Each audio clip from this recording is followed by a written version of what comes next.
இரண்டாவதாக பாண்டிச்சேரி, மூன்றாவதாக ராயப்பன் பட்டி.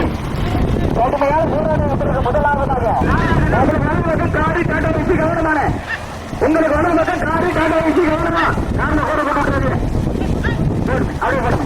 எயிட்டாப்ல வண்டி இருக்கு, நாலாவது உங்களுக்கு எயிட்டாப்ல ஒரு பொலியில பிக்கப் இருக்க மாட்டு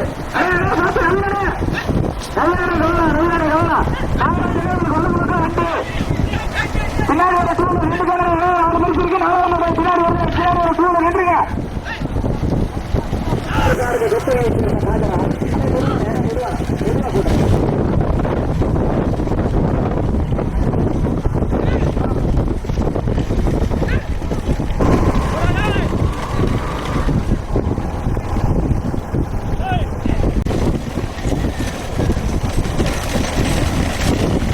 ரைட் அப்படி